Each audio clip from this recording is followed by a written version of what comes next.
but before going into the review, I want to say just a few words about writing the language. I've simply just been writing things on the board, the examples, and occasionally I ask you, is that a long vowel or a short vowel? Is it hard or soft? And you're doing quite well. I imagine that most of you are writing more easily and probably more accurately than in the past before we got started. But nevertheless probably are still having a bit of trouble leaving some sounds out or letters out, or unsure about just what letters to use to represent particular sounds. If you do feel that way, or that's the case, don't worry about it. It takes a good while to really learn to write rapidly and accurately. Think back and remember how long it took you to learn English. So you shouldn't expect to be different with Somalic, except that you're older and wiser now, and you have the benefit you can build on your English patterns. But one of the things that I would say to you in writing, when you write, is to, before you write, slow down and break the sentence up, or whatever it is you want to say, break it up into words. And words, roughly speaking, are simply, those are the pieces of a sentence that can stand alone, that you can say independently by themselves. So break the sentence up into words in your own mind as you do it. You should be able to do this more or less automatically. And then say each word very slowly and break it down into syllables. And you'll see that every word in Somalic, as well as in English, will consist of a number of syllables. When we speak, we organize sounds, the vowels and consonants. We don't just string vowels and consonants together in a row, but we organize them into syllables. Doesn't matter what language we're speaking, that's just the way human languages work, that words are organized into syllables, although languages will differ in what they allow as syllables. But if we were breaking these two sentences down, Bruce ate, I could break it down into Bruce ate. Bruce will be one syllable. Ate will be another syllable. We'll do it in Somalic later on. But you'll see that when you break words down into syllables, each syllable will always have a vowel as the strongest, most prominent part. Will have what technically is known as a vowel peak. The strongest part of the syllable is a vowel. So Bruce has a vowel in it. The oo of Bruce begins with a BR, ends with an S. Ate has A as its vowel, and it ends with a T. And Bruce ate the meat would be the same, but the is a syllable with a very short vowel, not the, but the meat. And meat is a syllable, has E as its vowel, M begins it, and T finishes it. So every syllable has a vowel peak. One of the things we'll find, or you'll find in writing Somalic, is that you quite often have more consonants than you do in English. And it's important to break the words down syllable by syllable, because quite often there will be things like that hl connective, the HL at the end, as in, for example, lim get, the small man, or lim kich, the small child sang. And it's only by breaking it down and by breaking it into syllables and slowing it down that you'll hear and catch that hl. Because if you just say lim by itself, it doesn't have hl in it. But if you think of the whole sentence and break it down. Lim, gu, il. You'll get it. Well, I'll give some more examples, or we'll try to do that. Remind me if I start racing when we get further on. But to review a bit from last week, Thursday and Friday, about Wednesday and Thursday, we were talking about parts of speech. That there are nouns and verbs and adjectives, parts of speech in Somalic the same as in English or in other languages, that the parts of speech within sentences play what are called thematic roles. That when we talk about men, women, children, dogs, fish, and so forth, they often do things so that they are the subjects of sentences. Sometimes things get done to them, and usually the thing that receives the action signified by the verb is what we call the object of a verb, or the direct object of a transitive verb. But we were looking at the kinds of verbs in Somalic, that there are transitive and intransitive verbs.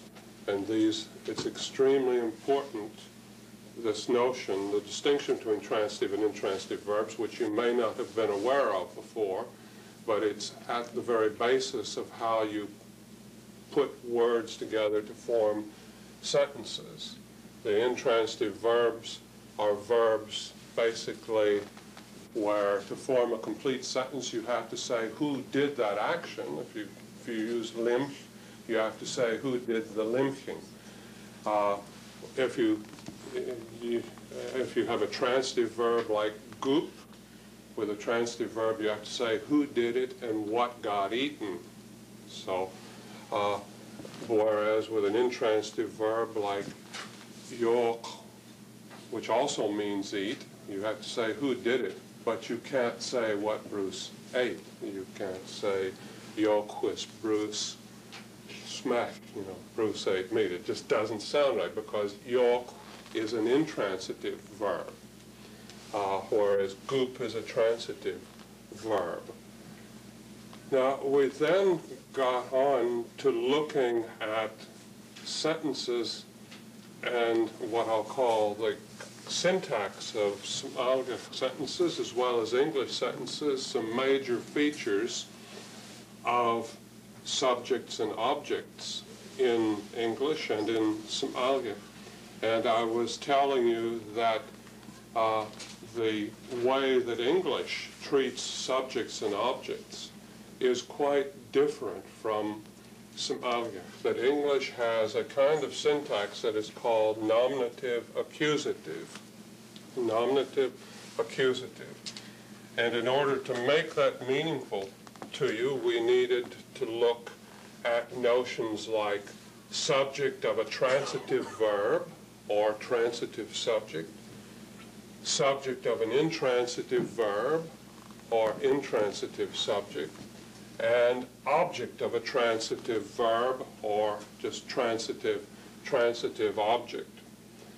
We needed to use concepts like that. We had to know, the difference between transitive and intransitive verbs, and then notions like subject and object. The subject basically is the performer of an action.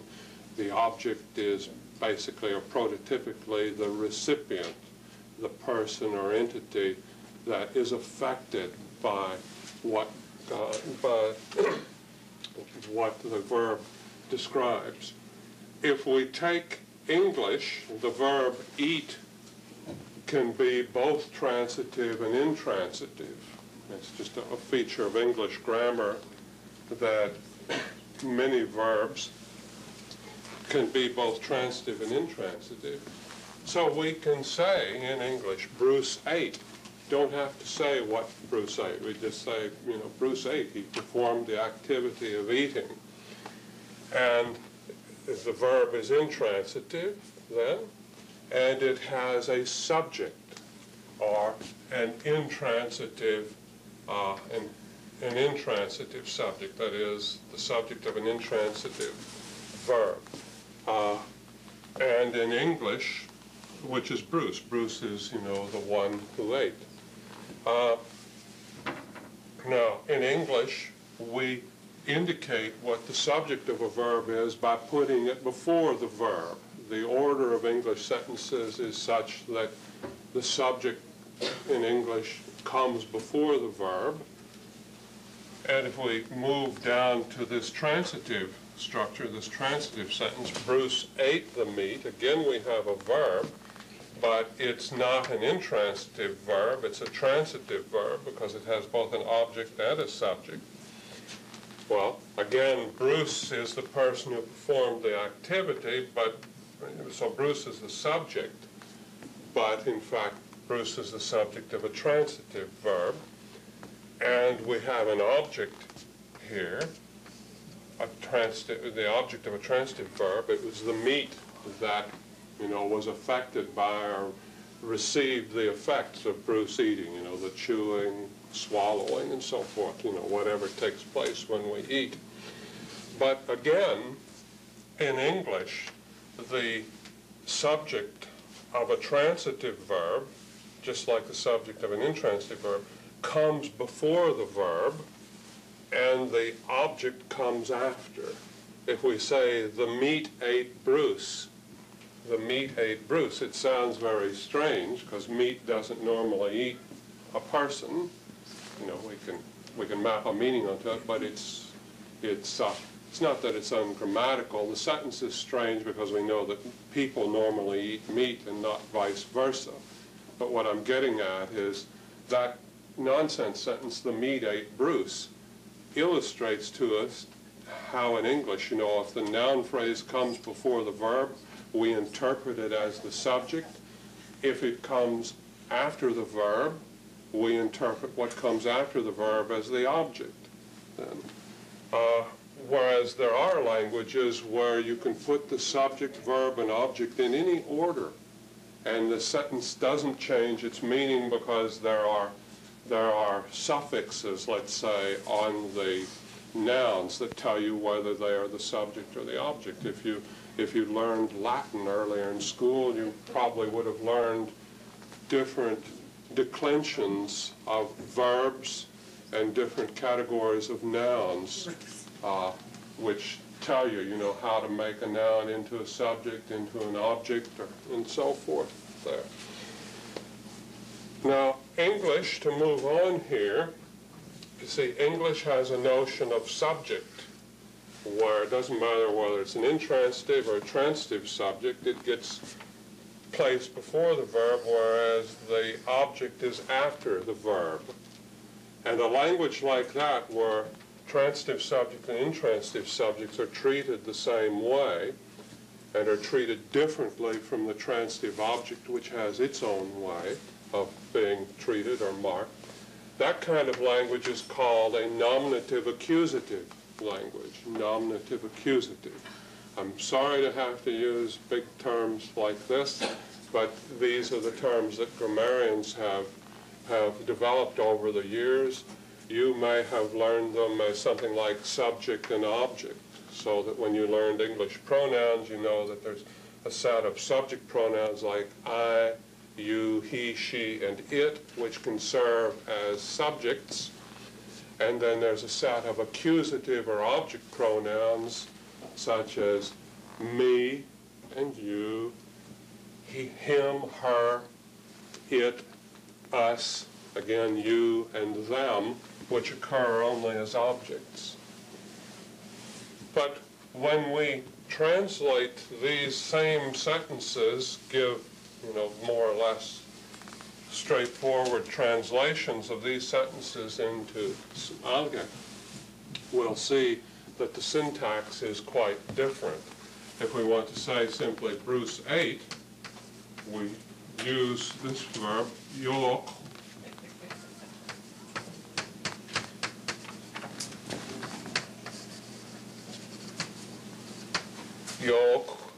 Bruce. Bruce ate, where this is an intransitive verb and this is an intransitive subject. but we want to say Bruce ate the meat. We can't use yolk to do it, but we have to use a different verb, which is goop, and in this case we have to inflect it a bit differently. It would be goobus. Actually, I should put this out here. Goobus Bruce.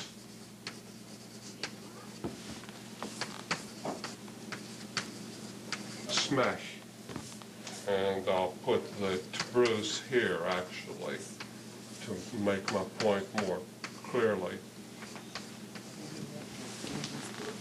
Yolk, Bruce, Bruce ate, which is verb followed by an intransitive subject, and then goobus Bruce smash. A transitive verb followed by a transitive subject followed by a transitive object. But again, notice that we have to do things to the sentence, to the words. We can't just say goop, Bruce, smash. Goop, Bruce, smash.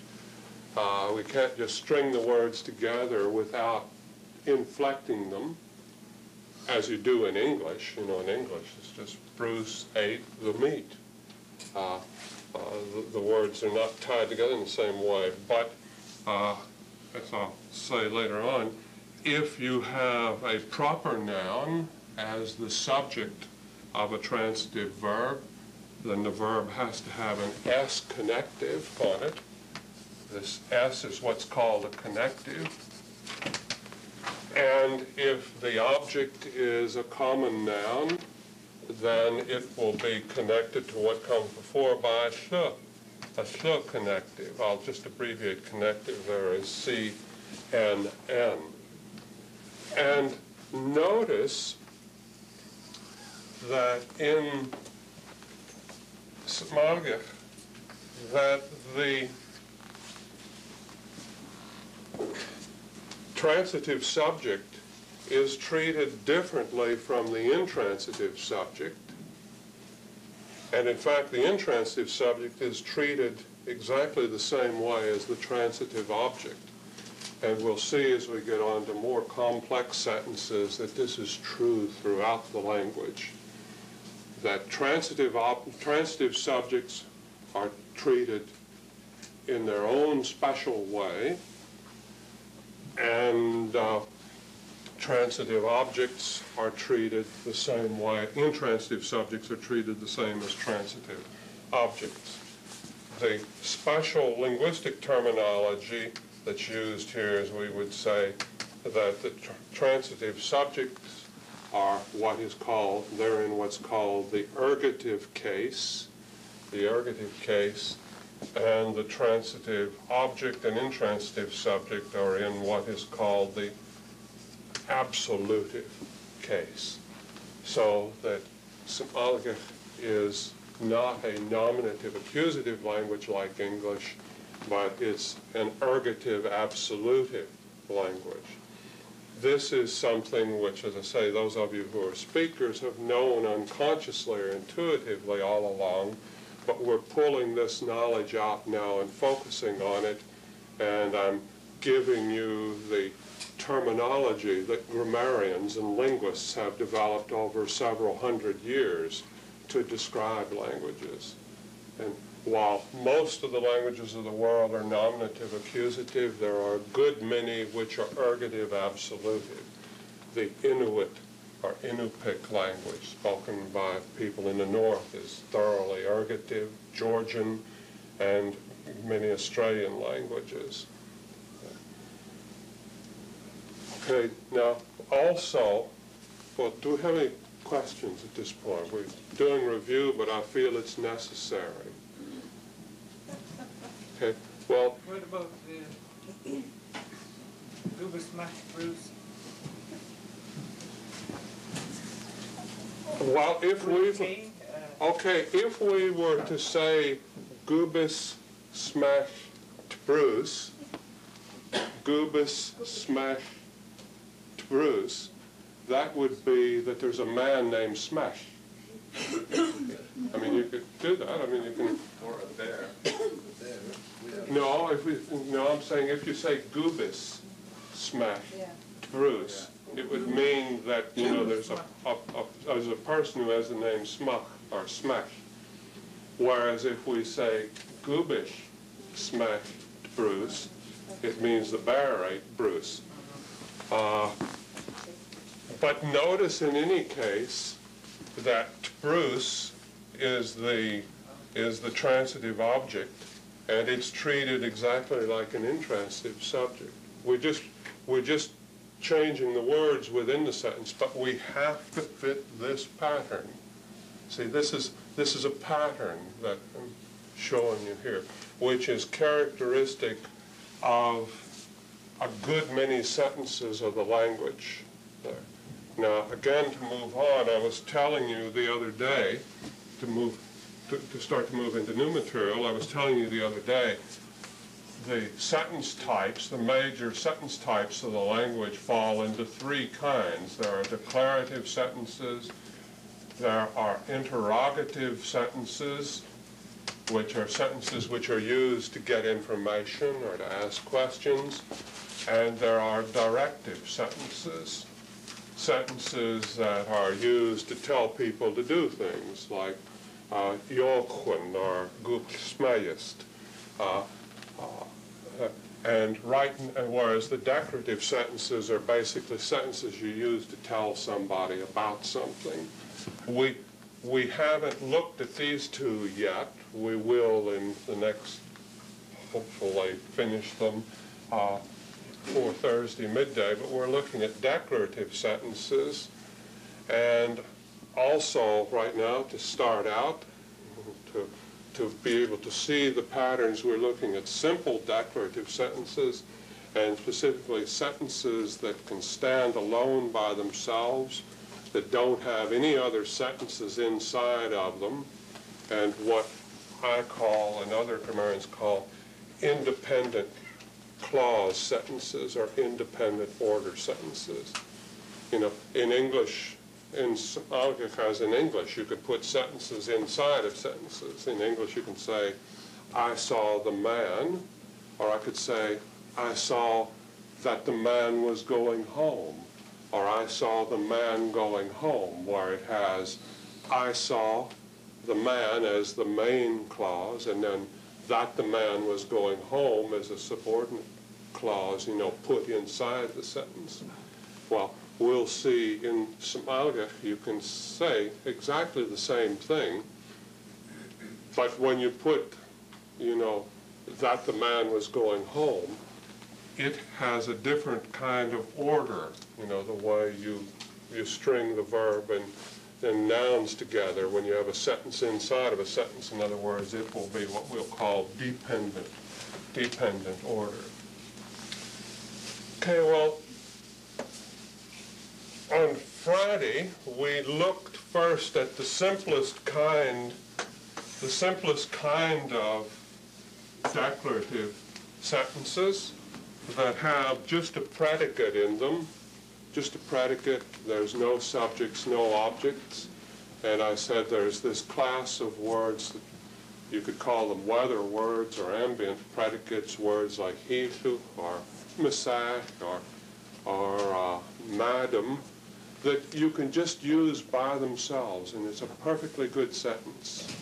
You can simply say madam or misach. And it's perfectly good. You don't have to, as in English, you know, put an it with it. You know, in English, we don't just say rain or daylight, but we say it's daylight or it's raining.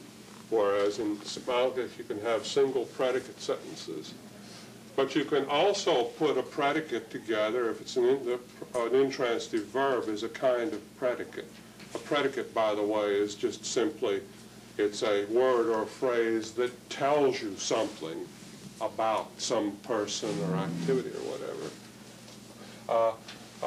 You can put a predicate together with a noun phrase, and so we were looking then at intransitive clauses, sentences or clauses that have an intransitive verb as the predicate and a noun as the subject. Not transitive, but intransitive. And we did a series. We saw that if you have a common noun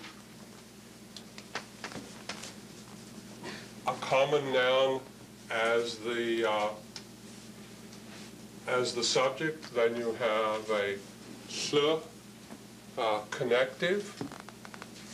If you have a proper noun as the subject of an intransitive verb, then you don't have any connective, but you have a T. If it's a singular, like Bruce sang. But if it's a plural proper noun, then it would be dip Bruce, or perhaps you need to have verb agreement there, but you use dip to indicate plural. If you have a demonstrative pronoun like tun or tust, you simply have the verb followed by tun or tust, tun, this person sang. And quite often people will say sentences like that where you really don't want to translate it as this person, but you just say he or she sang. And you can have sentences with a personal pronoun, as the subject. And it's simply, you just have the intransitive verb followed by limnit, limnism. I'm not sure. Does that change in plural? Can you say limnism? Okay, it's an invariable verb then, limnidi. But we were looking at the different patterns then of intransitive verb plus what kind of subjects you have. Now I want to move on into new material this morning where we're looking at transitive verbs. And we'll see it starts getting a bit more complicated, but as we go through it, you'll begin to see the pattern in it.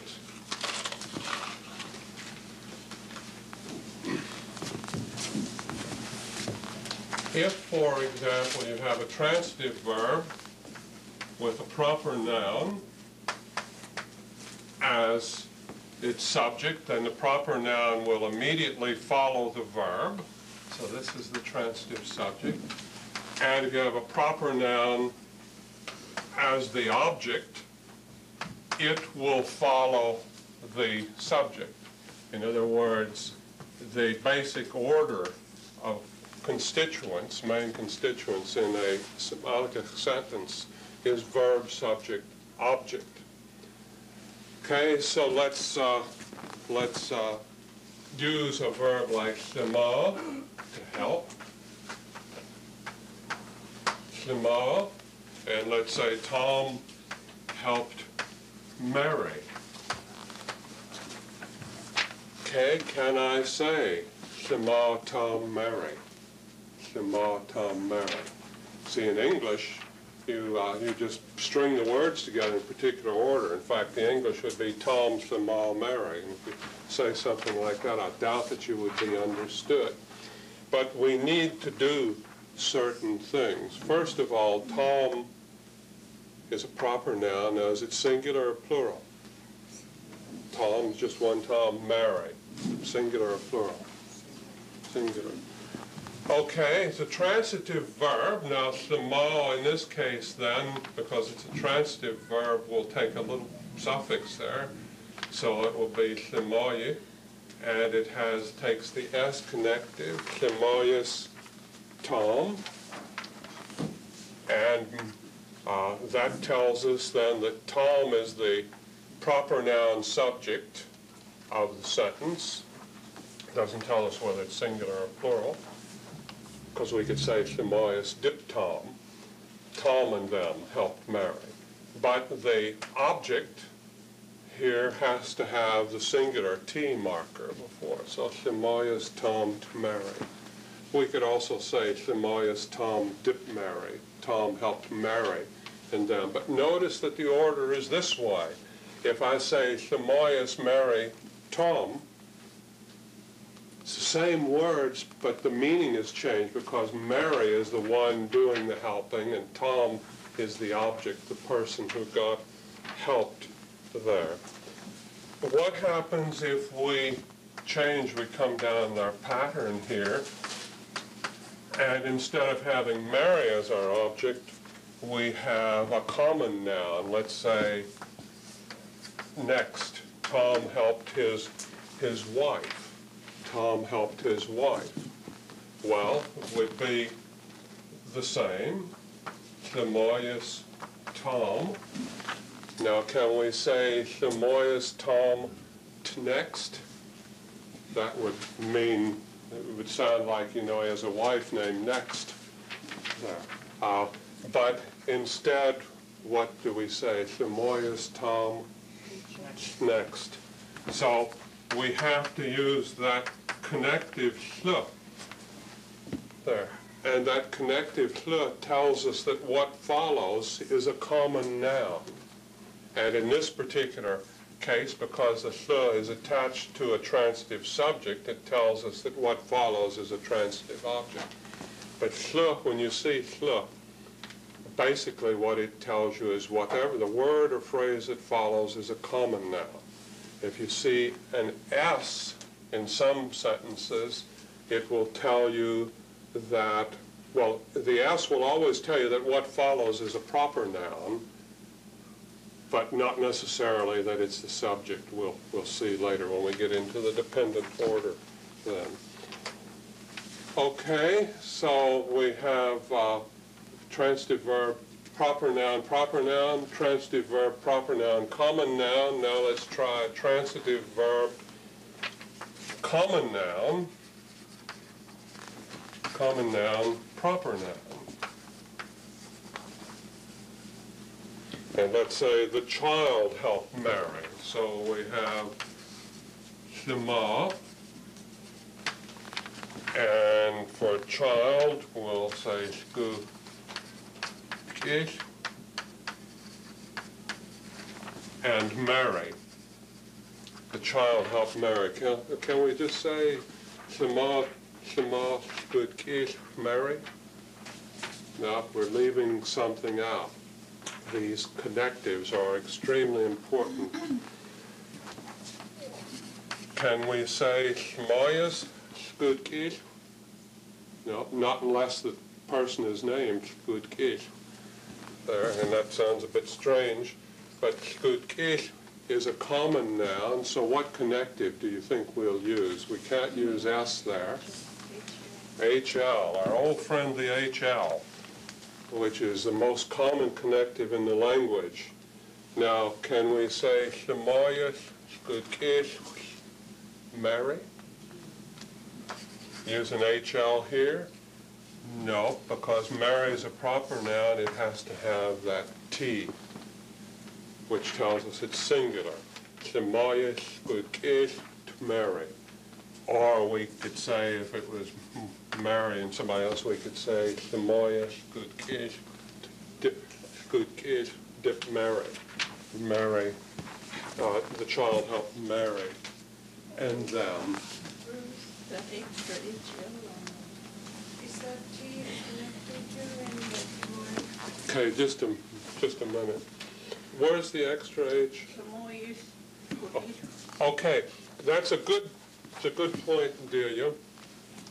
When you say the sentence rapidly, there's just one sh because these two words go together. Shmoyas Shkud Ish. But if you break it down into words and say them slowly, then Shemoyas Shkud Ish. There's two, so that in rapid speech, two identical consonants across a word boundary will become a single consonant. Same thing happens in English.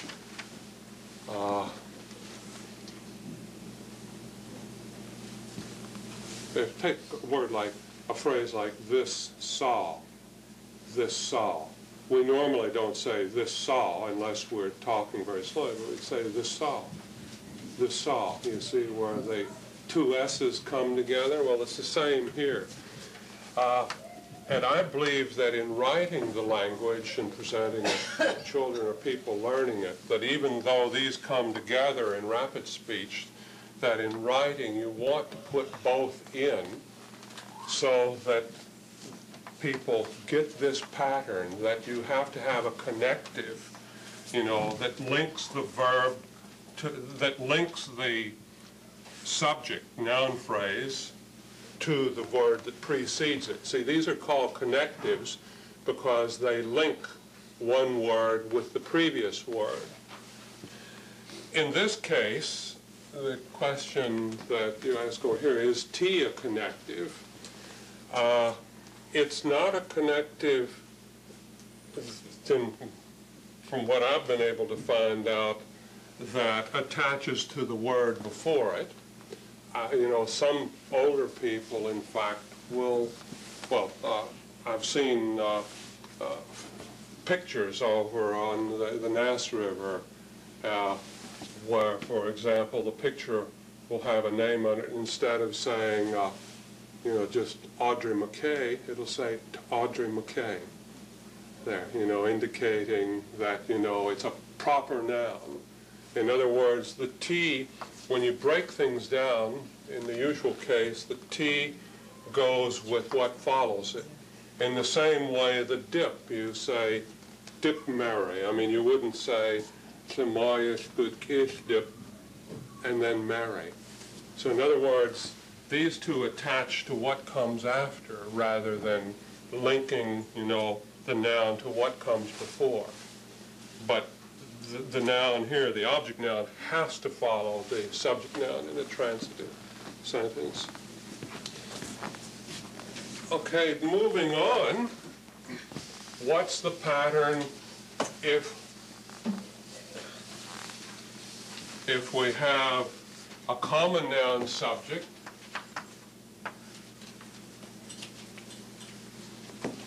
I'll just use common and proper rather than right now and right now. If we have a common noun subject and a common noun object, so let's say the child helped the old man.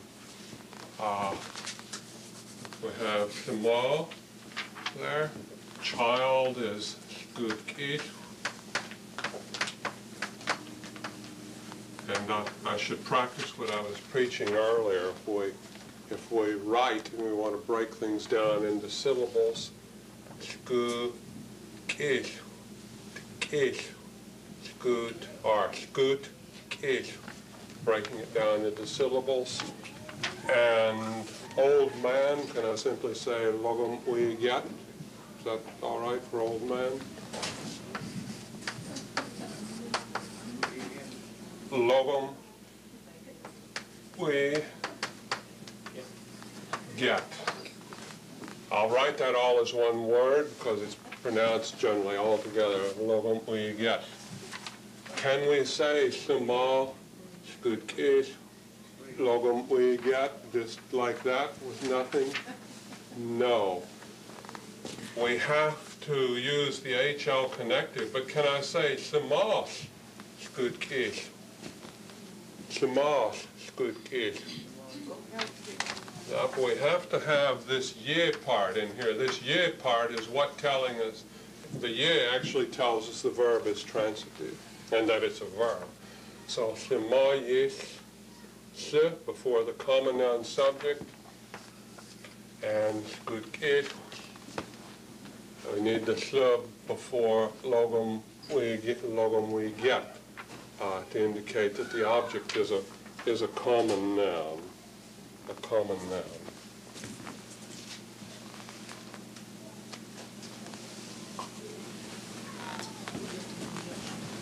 Okay, now moving on, let's say we have a transitive verb with a personal pronoun as the transitive subject. As the transitive subject. And a personal pronoun as the transitive object. The pattern begins to change a little bit. The pattern begins to change a little bit. have Shema, and I'll put this ye on it that tells us that it's transitive, Shemaye. But how would we say she helped us? She helped us. She helped us. Would we say Shemaye nit, nu? Shemaye, nit means he or she. Can you say Shemaye nit? And then num is us. Can you say that? Shemaye nit, num? No. The personal pronoun in this case, then, is not an independent word, but it's a suffix. It's a piece of a word that attaches to the verb before it, shemoyet. And then the us is simply num, shemoyet, num. She helped us. Or you helped us, shemoyen, nu. You guys helped us, shemoyesim, nu. We helped you, shemoyem nin, or shemoyem nisim. So, you see, you've got the, or I helped you, shemoyi. So basically, I'll put them in order here. There's a set of pronouns that serve as transitive subjects in independent order clauses. You have hard Y is the first person singular, soft N is the second person singular, T is the he or she, hard M is the we or first person plural, SI hard M is the second person plural, and deet is the third plural. I'm using terms here now that I've been using, but in grammatical or linguistic terminology, first person is the person of the speaker, I and we, ne, num. Second person is the person of the person or thing spoken to, so that's the nin or nisim. And third person is the person or thing spoken about, so that's the nit and nidit. So I'm using terms like first, second, and third person rather than every time saying I or you or so forth. And we know singular and plural. Ni singular, num is plural. Nit singular, nidit plural. Third singular and third plural. But basically, if you have a transitive verb with a personal pronoun subject and a personal pronoun object, you choose your pronouns. You choose your pronouns from this set right here. And I made a mistake the other day. We'll see there are three series of pronouns.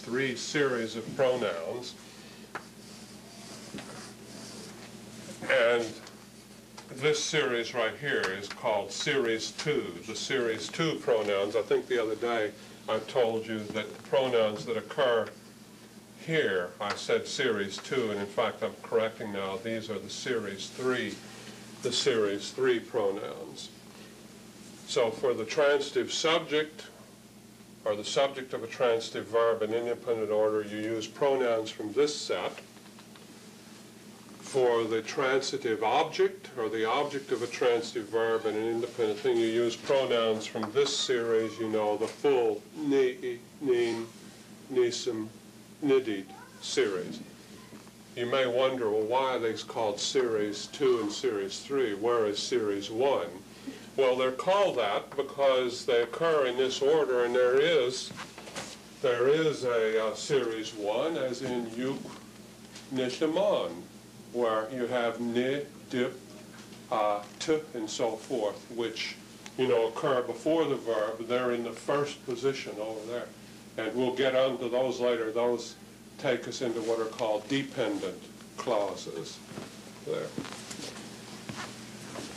Anybody have any question at this point? You Yes. said that the series 2 are dependent clauses? No, the series 2 pronouns we've got right now serve as transitive subjects of independent clauses, but when we get into dependent clauses, we'll see that the series 2 then are objects. You know, he's helping me. Jukt klemai. See? Jukt klemon. He's helping you. Jukt klemat. Or jukt dip klemon. We're helping you. So you see, just by seeing what pronoun is there, you can't tell whether it's a subject or object just by looking at the word in isolation. You have to look at the whole sentence, and you have to see whether there's a ye there. Notice if I say, Juk kneslemon, I'm helping you. I don't say Juk kneslemoyen, but shlemon there. Okay, so this is the pattern for verb, transitive verb, subject with a personal pronoun object. Let's look at another pattern where we keep the pronoun subject,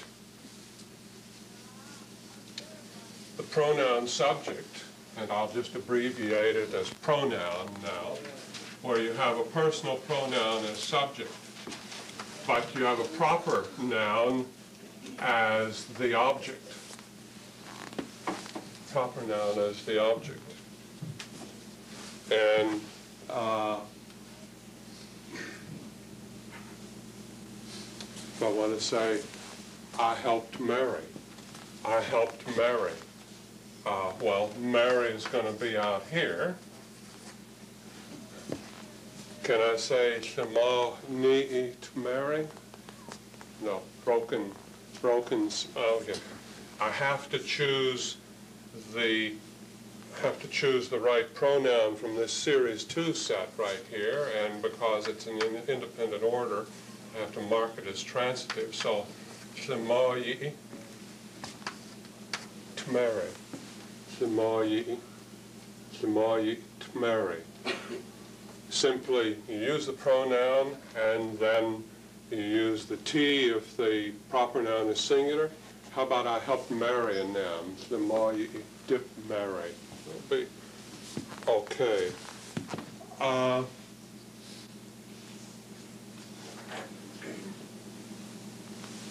How about if we have a personal pronoun subject and a common noun? A common noun pronoun subject, but a common noun as object. And let's take liblate or liplate. I'll write it in Western as liplate there. And we want to say, you helped the minister.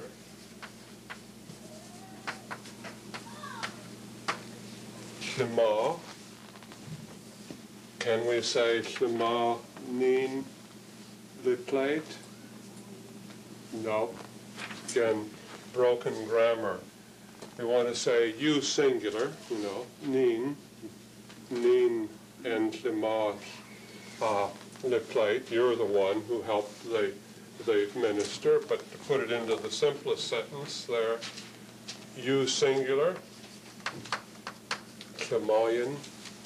Now can I just say Shemayan liplate? Shemayan liplate. Now, I need the connective. I'm just writing these dashes there to indicate that there are morpheme boundaries, but Shemayan liplate, where you see the HL connects the common noun object with the verb word that goes before it. And in fact, the verb word is a verb stem plus a personal pronoun. It's Tlemoyen. You helped.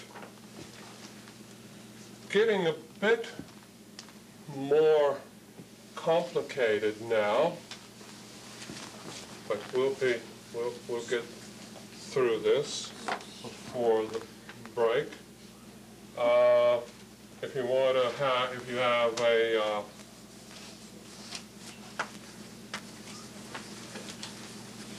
proper noun as subject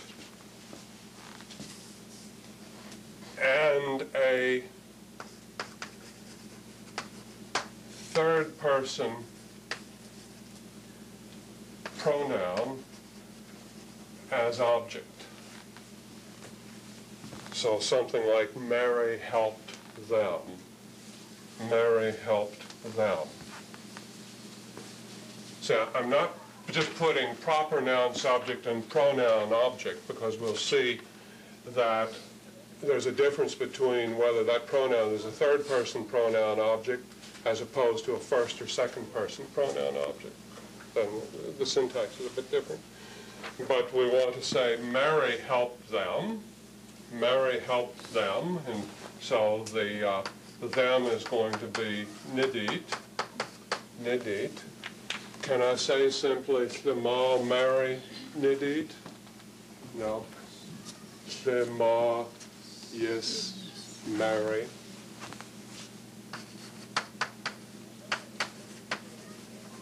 We've seen this sort before, where you have a proper noun as subject of a transitive verb that you get the S connective. Do I need any connectives here? Tlemoyas Mary nidit? No, just bare. Just Tlemoyas Mary nidit. Similarly, if we substitute a common noun in here, it remains much the same. If we say the chief helped him, the chief helped him, the him will be nit, smaget, simaget is the word for chief.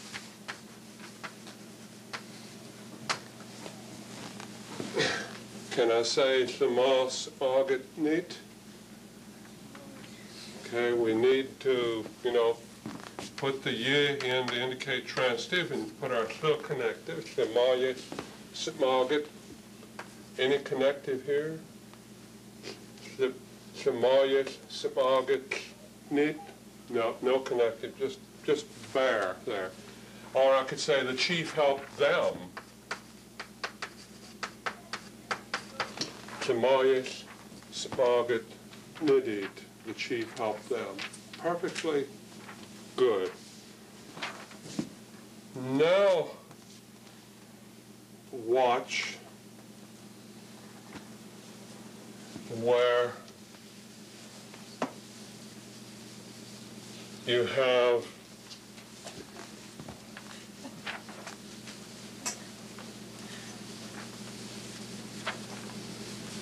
a first or second person pronoun, first or second person pronoun as the subject.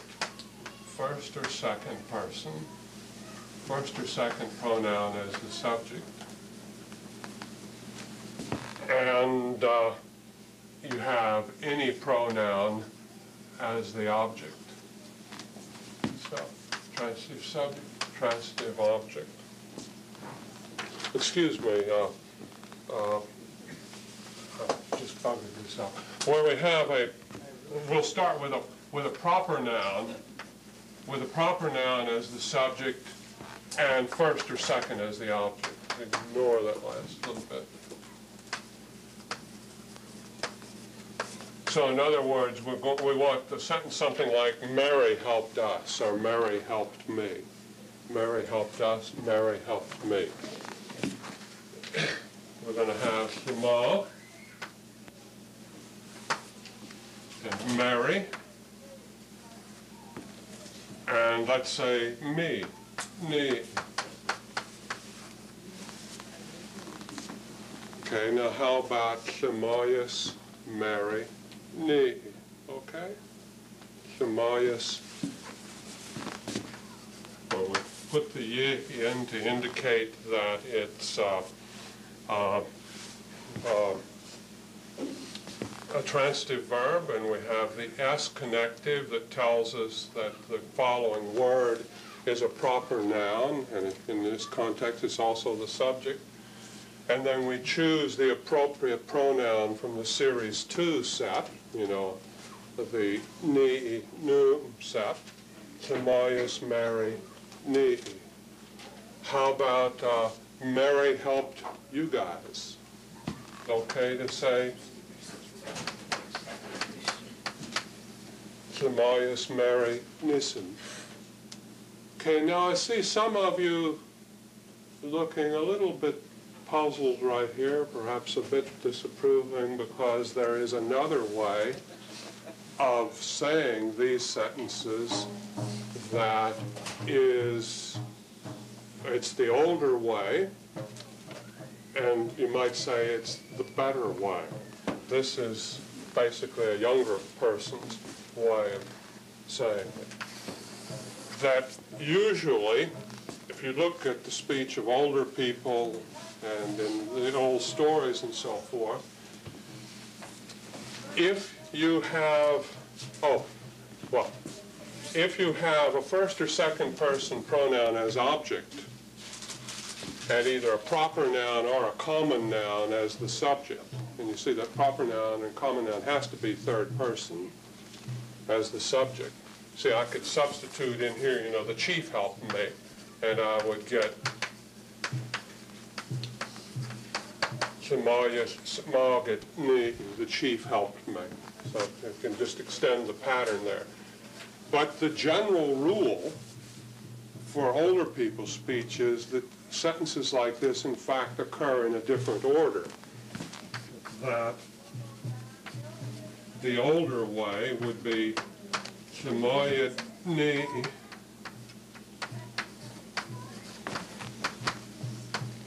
Smaget. Samoyed ni is Smaget. The chief helped me, and I see Mrs. Ryan nodding approvingly here because I'm saying it the good, proper way rather than Samoyas Smaget ni, which is understandable, but it's a younger person's way of saying it. In other words, there's a general rule in the language that says if you have first or second person as the transitive object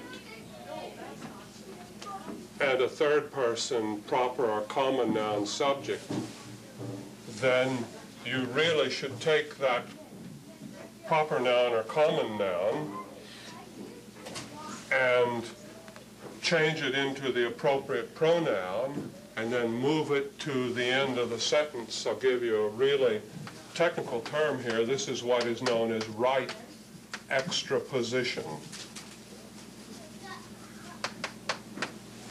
That where you have a first or second person pronoun object with a third person proper or common noun subject,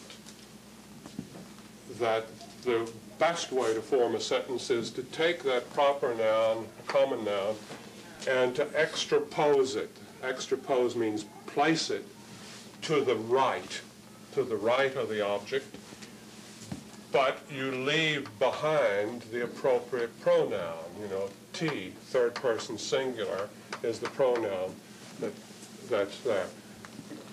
Some, you know, we were talking earlier about notable sayings and so forth. How many of you remember being told when you were young not to do something or else?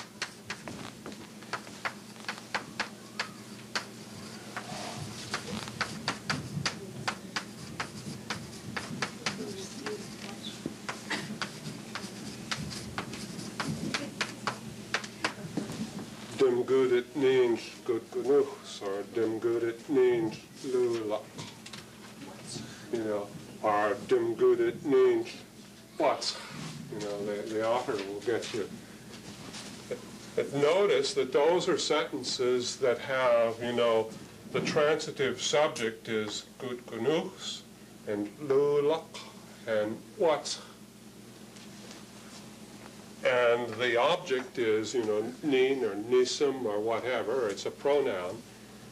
But the proper noun or the common noun subject doesn't occur before the first or second person pronoun. Doesn't occur before the first or second person pronoun.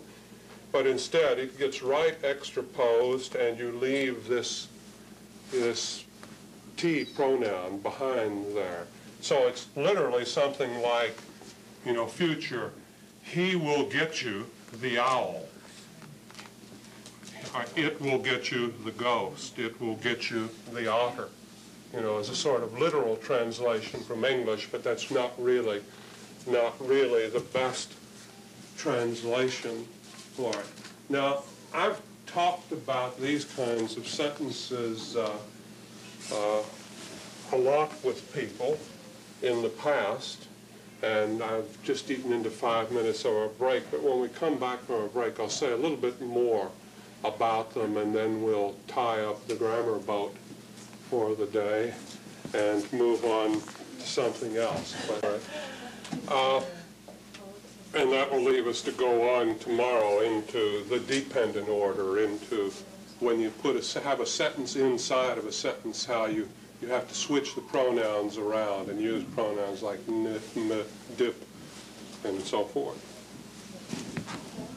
I was saying to you the last hour that there are basically two ways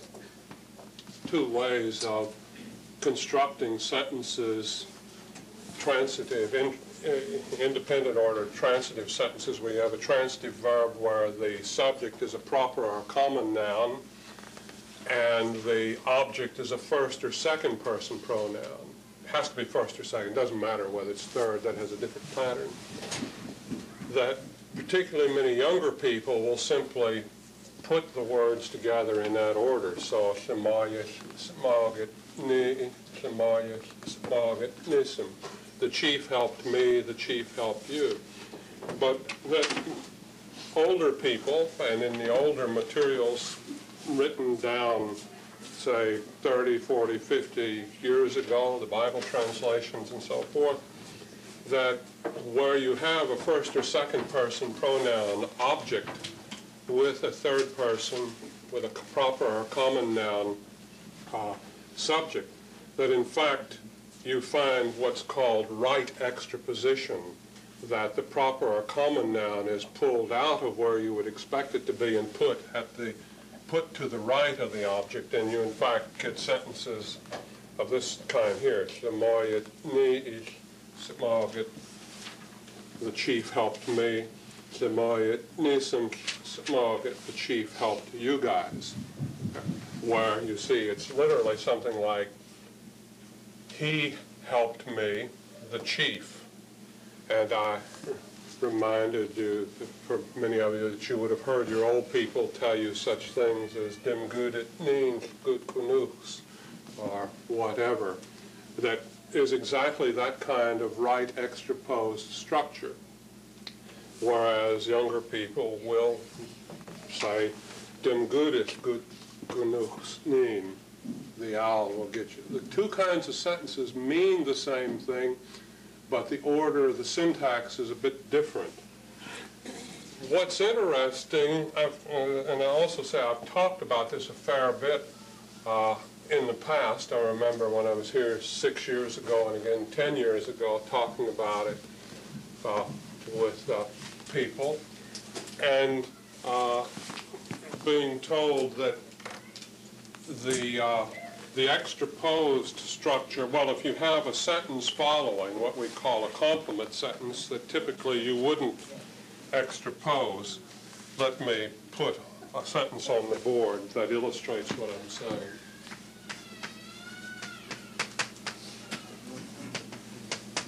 If I have something like, Barbara bawled me out, you know, my wife scolded me,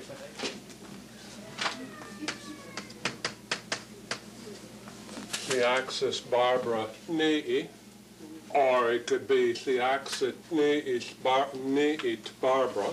Either one is okay. But if I added on this clause at the end of it, when I mentioned it, or when I said something, Thiaxis Barbara Nii will hit, Barbara bawled me out when I mentioned it, that it's better not to extrapose in that case, that if I were to say Thiaxit Nii Barbara will hit, it's a bit awkward. How does that sound to you? Thiaxit Nii Barbara will hit. Okay? But Like an answer to the question. okay, well, people, and people, I can see general agreement there, but with not complete. But anyway, there are those two kinds of structures. Where you simply get the proper or common noun subject followed by second or third person pronoun object, or the equivalent extraposed subject. The next kind of sentence, I want to finish this, is where you have a demonstrative pronoun as the subject, a demonstrative pronoun as the subject, and a proper or common noun object, or even a personal pronoun object. But let's do this first.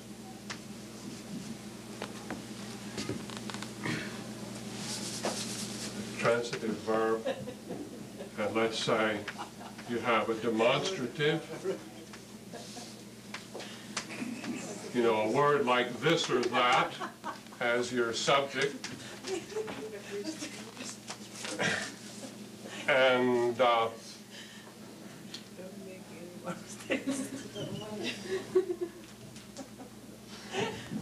in this case, let's take a common noun as the object.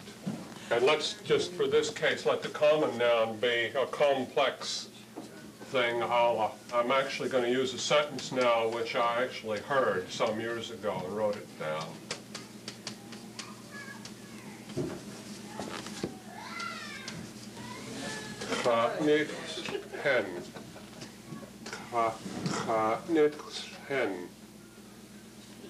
Everything you say, everything that you say. And let's take a verb to know, which by itself would be willash. And let's say this one, normally it would be toost. But let's see, can you say willash, toost, niet hen? No. See lots of looks on your face. There. We have to put the y in to indicate that it is a transitive.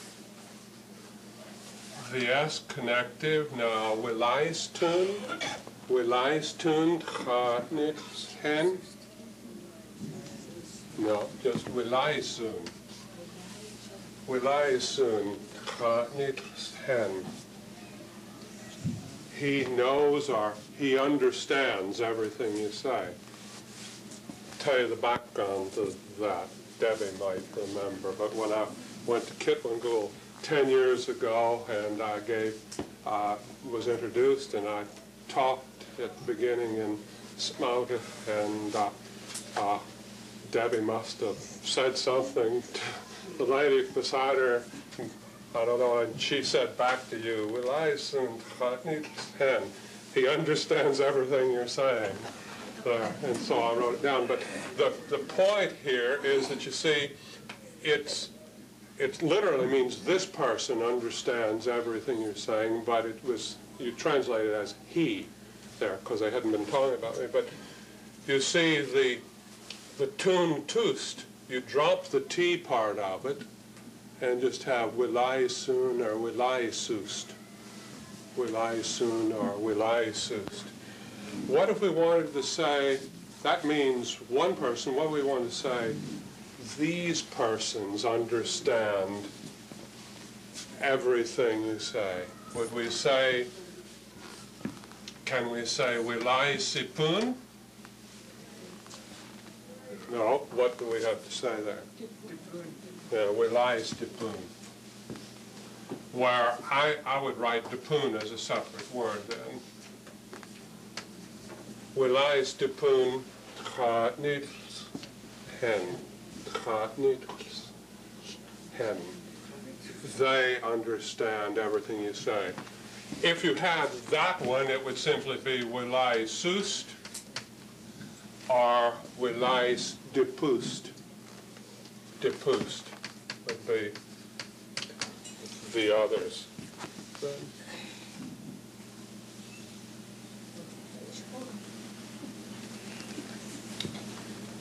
Okay, now let me ask you about this. What if we have a demonstrative subject with a pronoun, first or second pronoun?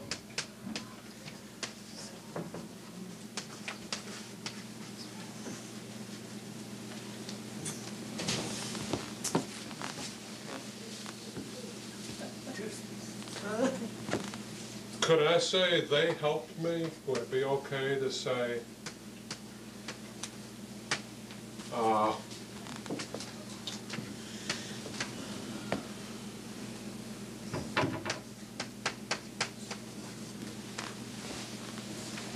Shemoyesun ni? Okay. And how about Shemoyet? Ni tun. Again, okay. Shemoyet ni tun. Does that sound all right? The two meaning the same thing.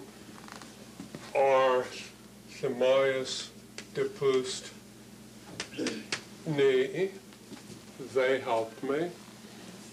And Shemoyet ni depun. You see the two different kinds of patterns there.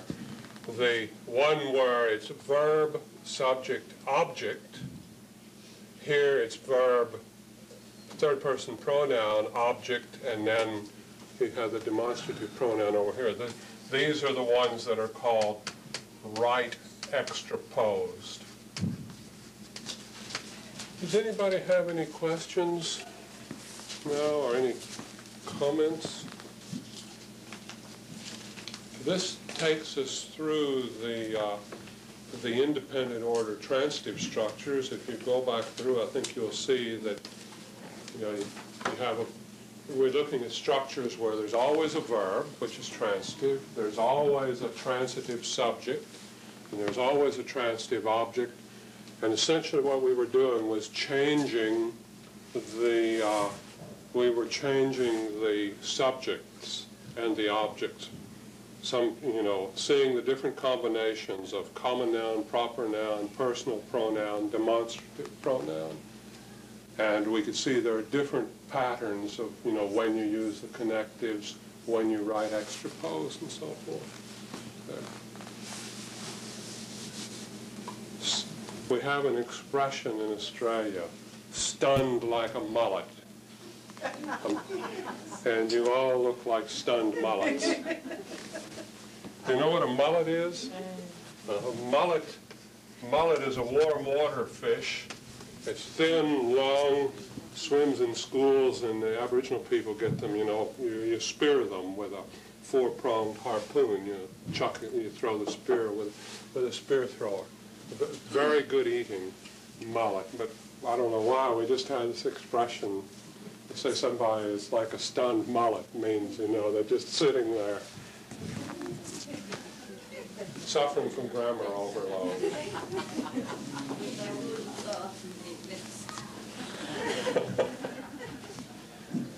I'll get that later.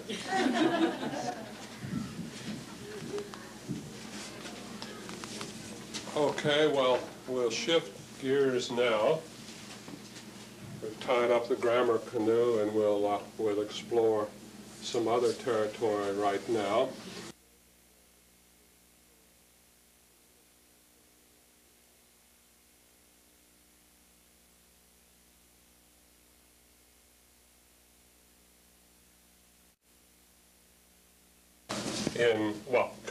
Call it Gitksan language scholarship. I want to tell you about the different kinds of studies that have been made of the Gitksan language, or people, you know, studying it, talking about it, analyzing it, and so forth, and bring you up to date as much as possible, because many of you have read older things. Some of you have Boas grammar. Many of you have copies of Barbeau and so forth. And I want to put all of that into a bit of order for you, and I'll actually give you some of my opinions about the value of some of the work, which I'll never say it's all good or all bad, but I'll try to be critical. But basically, we'll see. If you think of Gitksan language scholarship as a stream, it's a wide stream. If we look at it coming from the past down into the present, it's a very wide stream, and there are 4 different currents within that stream, or 4 different streams within the large river. There is one, what I'll call the unbroken indigenous tradition of language scholarship.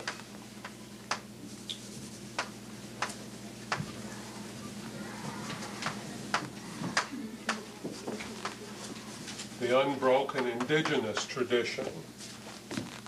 Then there is the missionary or Christian stream or tradition.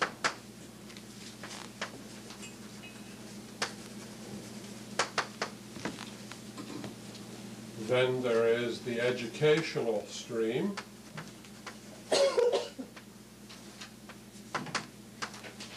And there is what I'll call the linguistic and anthropological stream, or the linguistic anthropological stream of studying Samalgach. And we'll see that it's not simply a case of, you know, Siwa, engaging in these 3, and indigenous people, all Gitksan, engaging in this one, but that it's more complicated, that there have been some quite competent, quite notable Gitksan people who've done work and are doing work in these other streams in the past and now. In fact, you guys in here, I would say we're sort of doing both 3 and 4 in here. And I don't want to imply that these streams or currents are completely separate from each other, but just for purposes of talking about history, it's useful to distinguish them. And this is something that I'm constantly learning about just over the last week, talking with Olive Ryan about James Ryan and the work that he did is all new information to me, but it's something that I expected was there when I had the chance to talk to a knowledgeable person. But to talk first about what I'll call the unbroken indigenous tradition, I would say that this, you can call it the native tradition of language study and language art, is embedded in what I call the high culture of the Simgiyet, of the chiefs, and in the old days, I don't know, there may still be some around, the Ha'alite, or Hahalite, the Indian doctors or shamans. but the chiefs, the highlight, were and are knowledgeable, have to be knowledgeable about the meanings of personal names, about the meanings of place names, about the meanings of the names of the different ayuks, and the names of different nachnok, so forth. As well as there are what I'll call esoteric words and phrases, that aren't part of the common language, but which the Simgigat know and use. And as if we just take, for example, the meaning of the names, the chief's names, as you know, at a feast or at the yuk part of a feast, when a person is being invested with the name, and that person's wilksibak, his father's people call out the name, they will, use that formula, dim ayes kina, so and so, and then will often give a phrase that uses that name and puts it into a sentence and maybe tells you something about its history or about its meaning. Just to give an example, and this comes from over on the Nas, but the custom there is similar to here.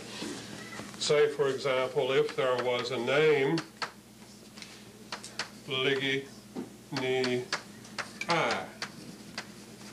If there was a name, Ligi Ni Tai, that somebody was getting, and they, during the yuk, they're invested with that name, and the person's called dim ayes Ligi Ni Tai. And then that person might call out a sentence something like this.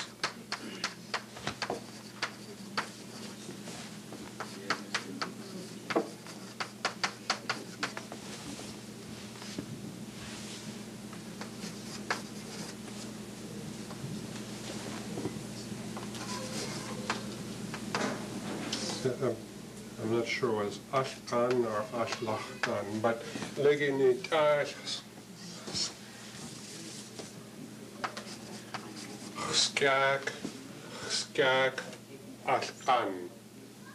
Leginitas Skak Ashkan or Ashlachkan. I'm not sure whether I've got it quite right there, but the meaning would be the eagle can sit on any tree. You see?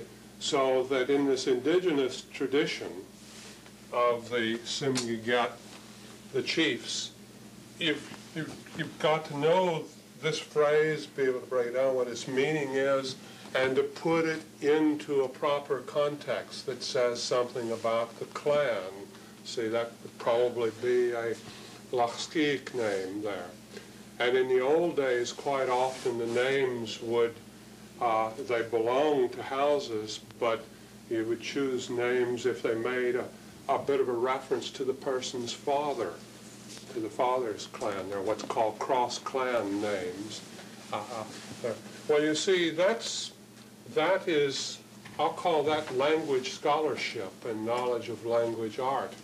And it's something that involves great intelligence, great knowledge, great skill, of the same sort that it takes in, being a linguist and analyzing a language into grammar, and so forth.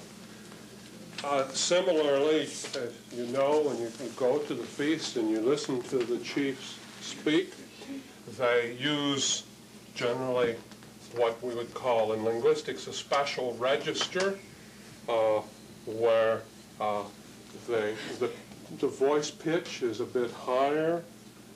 You speak more loudly, not just so people can hear you, but it's part of sounding proper. You speak a bit more rapidly and often use, different phrasing, the more esoteric. And as I think last week we got this, wrote down this name, Olive confirmed, Amst. suppose it's something like the good talk or the good language, but this is the high Algic. They are taught that when you want to make a speech, you say it. You don't put your head, if you put your head down, they call you a liar. You get it right away, they call you a liar. And, You can't face the people. and it's not something that you just pick up on your own, is it? It's something that was taught as part of traditional Gitksan education. Something you kind of change the tune of your voice. Yeah, change the tune, the pitch. And, you know, if you're talking about developing Gitksan education, you know, so that, you know, the educational philosophy and so forth is more in tune with your own traditions and heritage, you really need to look at your own traditions in this area and see how the extent to which or whether you might not be able to bring them into the school or to get ideas from them into the school. The reason why I'm talking a bit slowly here right now is I know that a lot of this knowledge is not general within the community, but it's owned, it's specific to particular families, particular houses and clans. But I think it's important to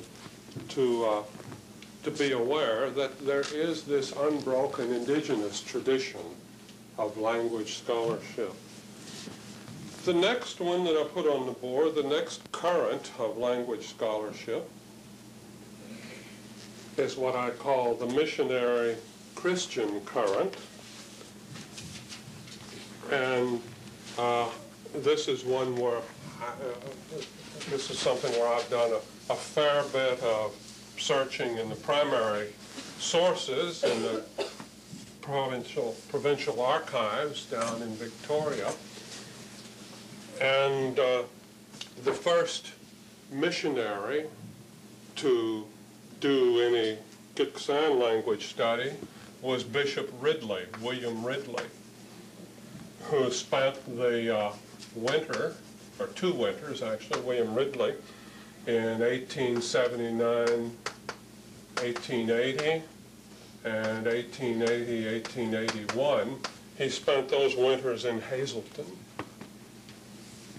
And he prepared Gitksan translations of selected prayers, not the whole thing, but he selected prayers from the Book of Common Prayer. He was an Anglican bishop. And that little booklet selection of prayers in Algic, or specifically in the Gitksan Algic, was published in 1881. To my knowledge, these are the very first published materials in Algic, and the original, I think, has been lodged in the provincial archives, and there are various copies around. The tribal council would certainly have a copy of this.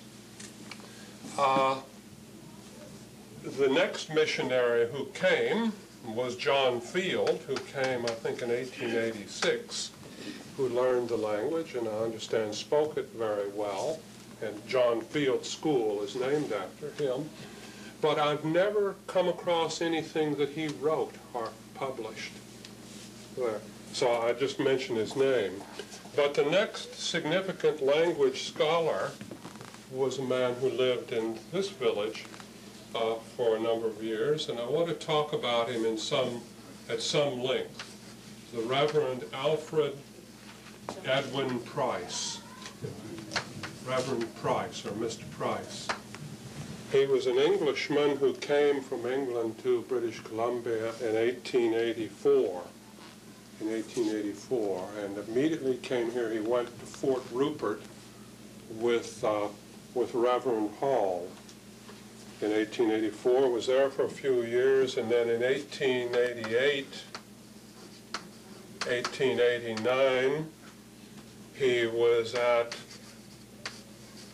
Old Metlakatla, and at Kincolith.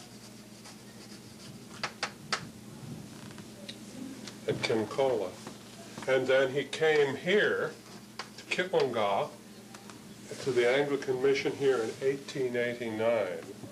And from what I can make out, he was here until just after the Great War, till maybe 1918, something like that, when he got sick and left. And about the turn of the century, around 1900, maybe a little bit before, he published a little primer of the Gitksan Algach, which was printed right here in Gitksan. There was a printing press here. And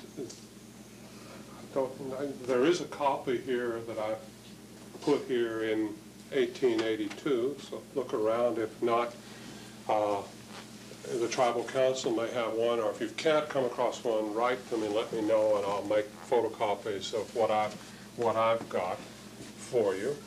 That little primer includes an alphabet. Don't try to write all this down, but it has an alphabet. There's a short word list. There's the numbers, and it's very interesting. It has, not only, the ki, kek, Kuhl set, but there's a set of numbers for canoes, the old Gitksan way of counting canoes that has its own numbers, a lot of grammar, and there's 5 little short religious texts.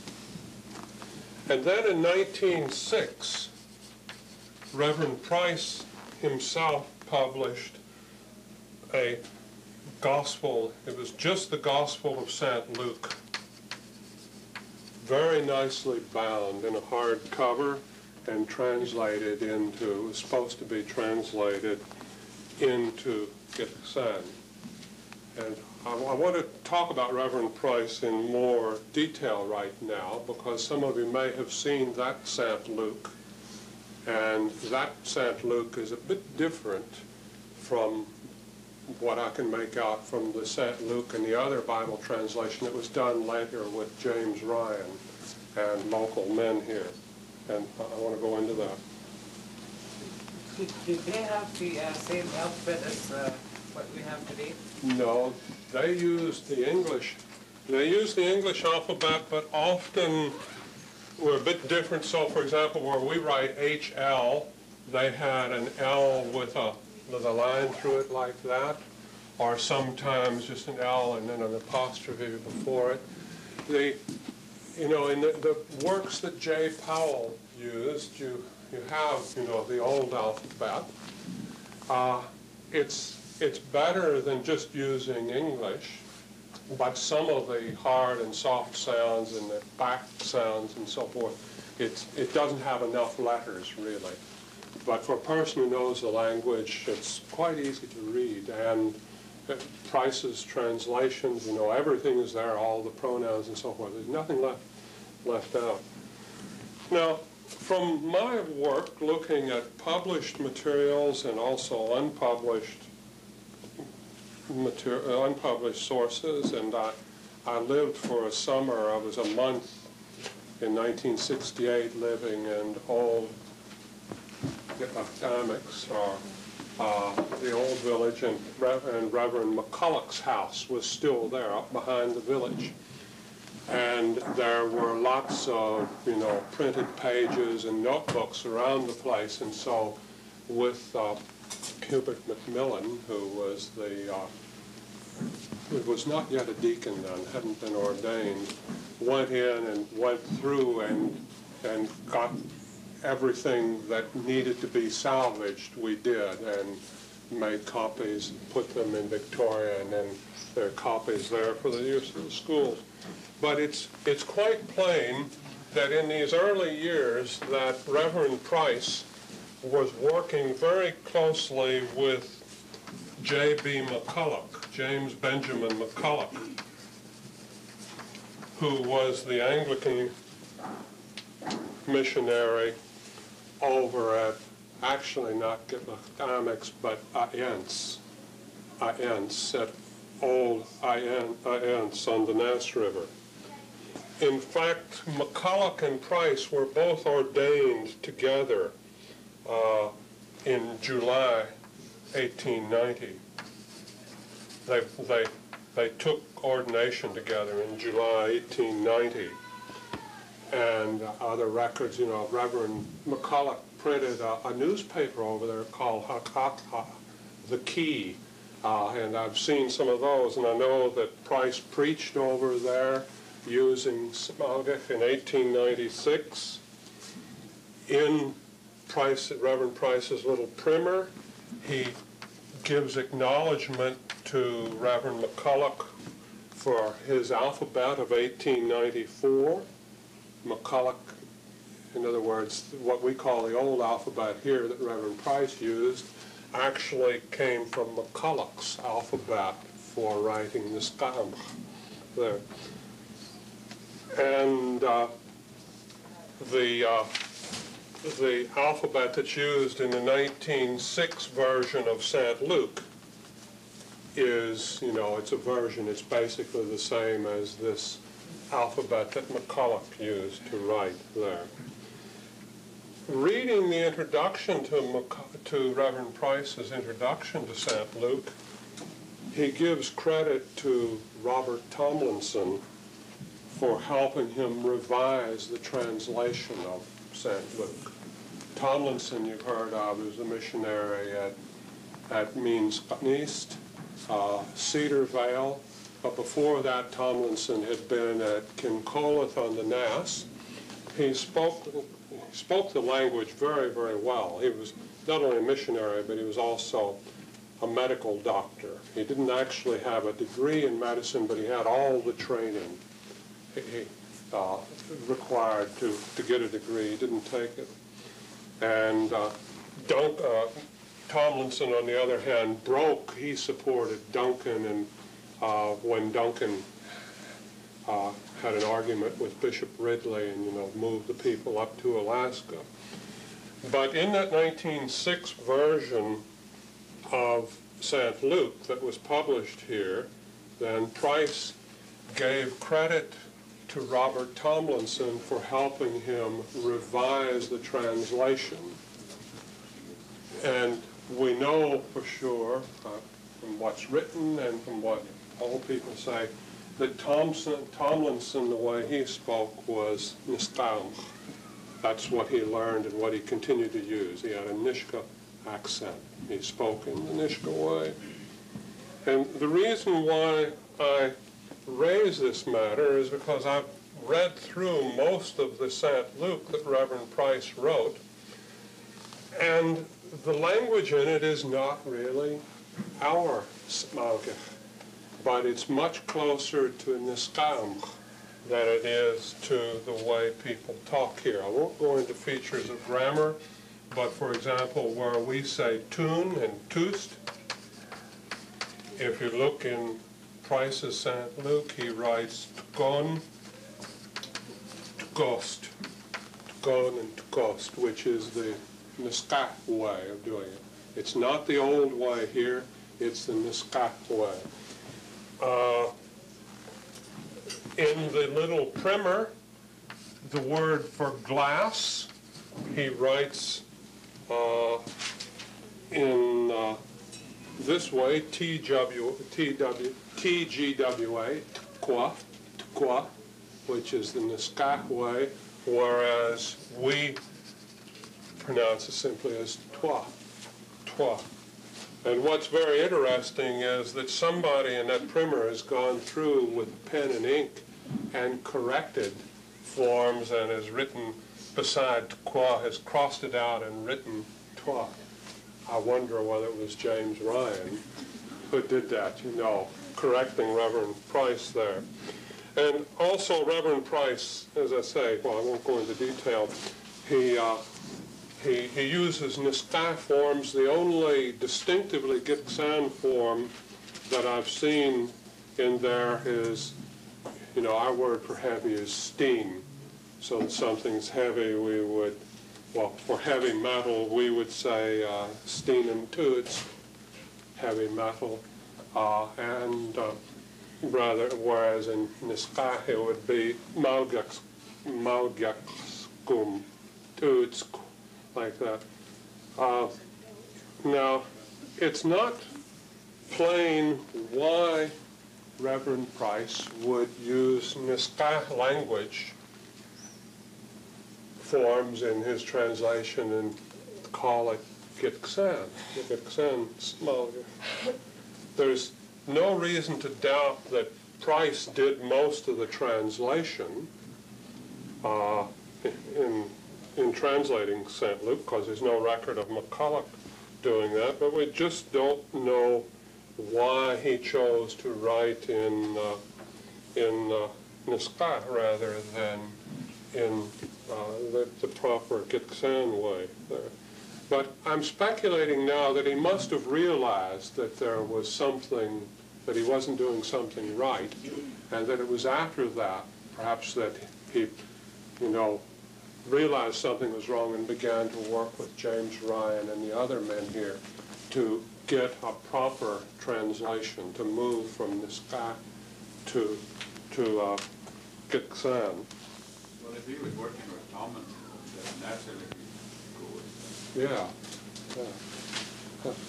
Yeah. And maybe he just had some silly idea that it sounded better to use Niska. There are some people who will do that. William? Do you know if there's a copy of St. Luke at Tribal Council? I don't know, but I suspect there would be. It's, it's thick. It's quite a few pages. Or where you could get a hold of a copy at a... The archives, I have just a photocopy of it. Yeah, and there's an original, I think, in the provincial archives. Yeah.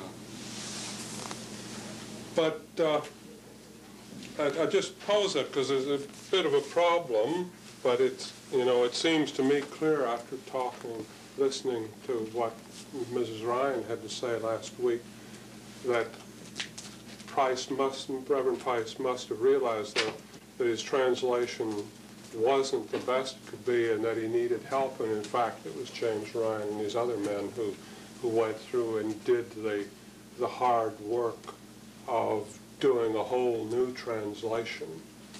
And that Olive was telling me, they must have spent a lot of time translating it. They also were trained as printers. There's a printing press here. Trained as printers.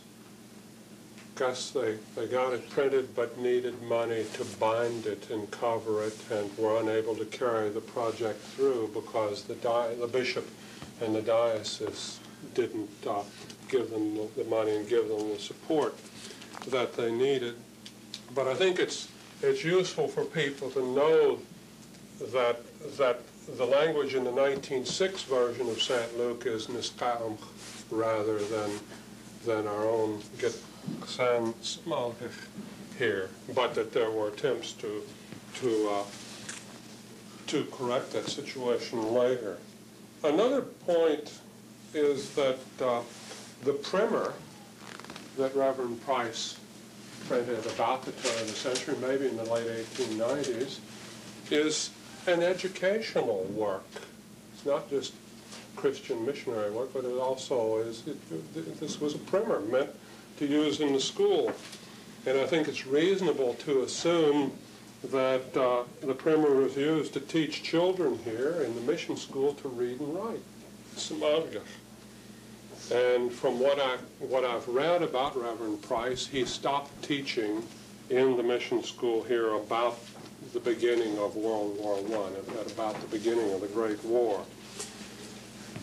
And again, it's worth saying that there was more literacy, more Gitksan people reading and writing their own language in the early years of this century than, well, I start to say than now. There's probably some few hundreds of people doing it because it's been brought into the school, but 10 years ago it wasn't like that. But what I'm getting at is there was a period in the past when lots of people knew how to read and write their own language, and they used these the older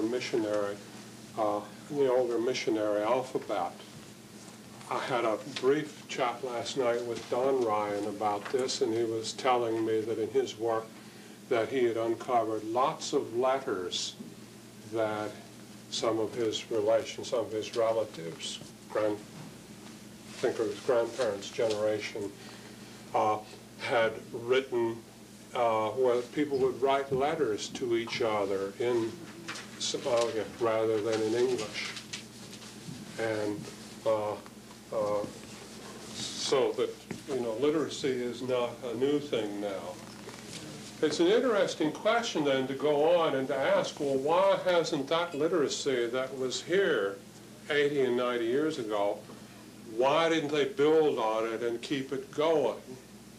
Why is there several generations of people in between who didn't get literacy, who weren't taught in their own language, and so forth? And so that leads us into asking about what were the motivations, what were the reasons for the missionaries like Reverend Price and others for learning the native language and then using it in their preaching, their scripture translation, and so forth. What made them tick, to use the vernacular? What were their motivations?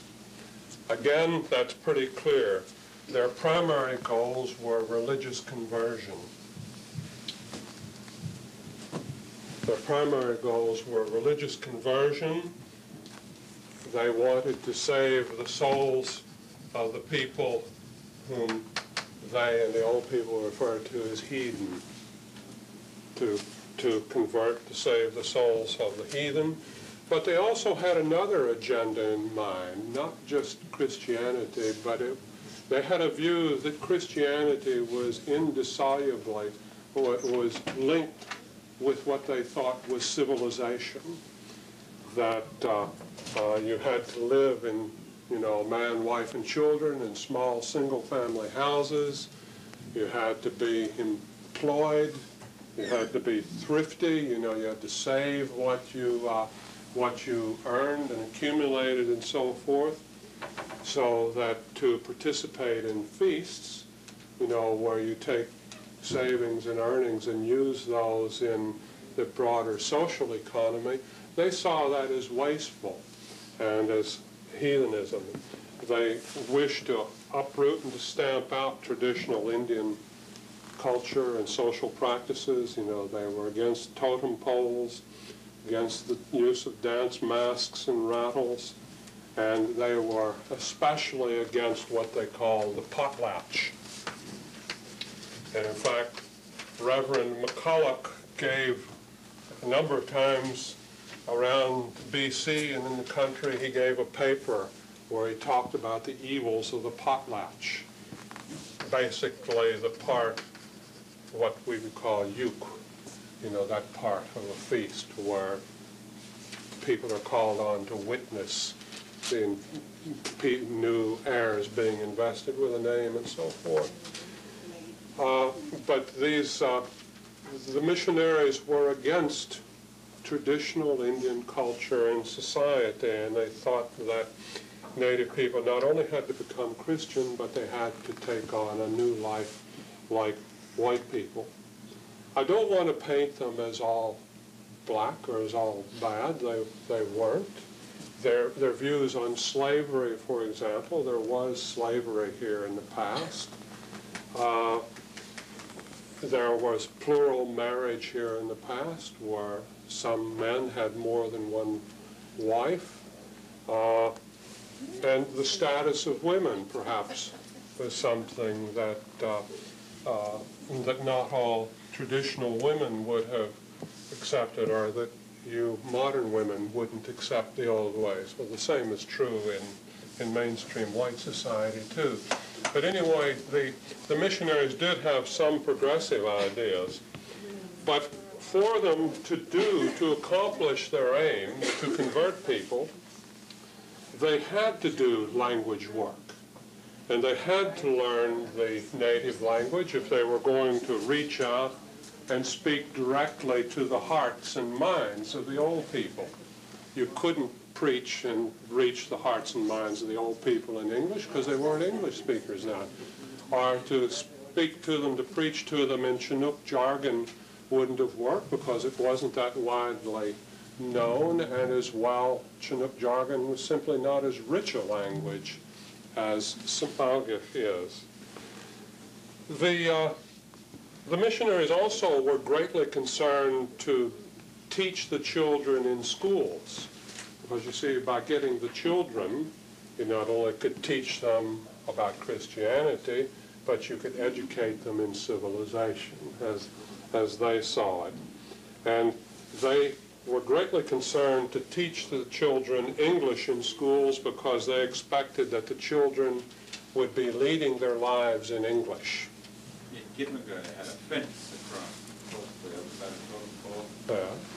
They call this side, the west side, a school, and this side of the fence they call Eden, Really? A school? Yeah. Okay, well, a school, that's the school side, and then the other side were Eden. Great. Some pictures you could see those fences. So they, the missionaries generally thought, you know, that the young people were not only going to become Christian, they were also going to become civilized, and they'd be leading their lives mainly, if not exclusively, in English. Were the missionaries taught the language prior to coming here, or they learned the language here, or? Most of them learned the language here, but they would regularly write reports like the Missionary Intelligencer, which was the Church Missionary Society letter. They would write little accounts of the grammars of the languages for other people to read so that the later missionaries coming in didn't have to start cold. And, you know, they had things available like translations and primers. But by and large, these men who, the missionaries were all men, some of them became very fluent, were very good. I mean, you read McCulloch's translations and Price's, even though it's Niskaya, they knew the language. I mean, they weren't mugs, to use an Australian term. Richard? It may be that, you know, in about 1880, Tomlinson made a trip up the river as far as Kissagass, trying to stamp out winter dancing and polite performances. Yes. And all the time he was doing that, he was talking about how well the civilizing work had gone on the Nass. Yeah. And that it was now a Christian community who could act as a model for the people uproot. Yeah. So maybe that was a consideration in their standardizing of the language. That's a good point, that there was a view then that the Nass or the Niskaya were leading the way for the heathen Gitksan, and since there was a translation and people here understood Niskaya, that simply use it as the standard. That's true in many places in the world where missionaries get in and the first language that got translated then became associated with the scriptures and took on prestige and was used, became the standard language as opposed to others. To say a bit more about Price here, I read through his diary from 1888 when he was in Metlakatla, and he strikes me as what we call a humane person, a sensitive person. You know, he wasn't a bigot and prejudiced and, you know, absolutely convinced that anybody who differed from him was evil and, you know, from the devil. And there's no doubt that he was convinced of the moral superiority of evangelical Christianity. And he was also concerned to convert the heathen, quote. But on the other hand, when he was here, well, I've read the little book by the McCullums, which deals with Price, amongst other things, but they say that Price, quote, did not denigrate the indigenous totem clan family system, and he made no great efforts against the potlatch. In other words, that he must have learned on the ground that if he was going to do his job more effectively, as well as just being perhaps a more tolerant person than Duncan, that you know, not to run to the authorities to uphold the anti-potlatch laws and so forth. which came in, when did they come in? And was it before 1920, Richard, the anti-potlatch legislation? Yeah, But- 1881, Yeah. 85. Let me, he could have, gone to the law and really put pressure on the non-Christian people in the village. But let me move on here to talk a bit about Duncan and, the missionaries' attitudes towards the use of indigenous languages. Because I think it's relevant to the situation, to the situation here.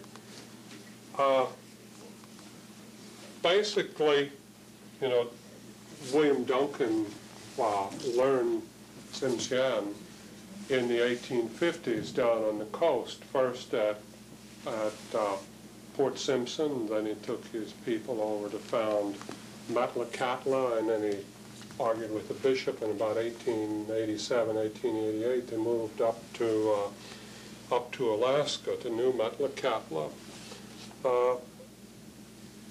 Well, he taught both English and Tsimshian in the early years in the school at Metlakatla before they moved up to Alaska.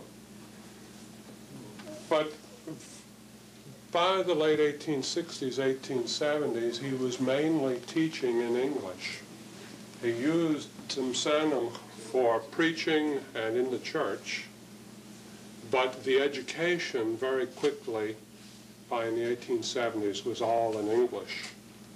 And he did very little translation and printing of Tsimshian language materials after 1867. And it's quite plain from his diaries and the other descriptions from historians that he thought it was best for the community to become monolingual English speakers as soon as possible. To put it in terms of educational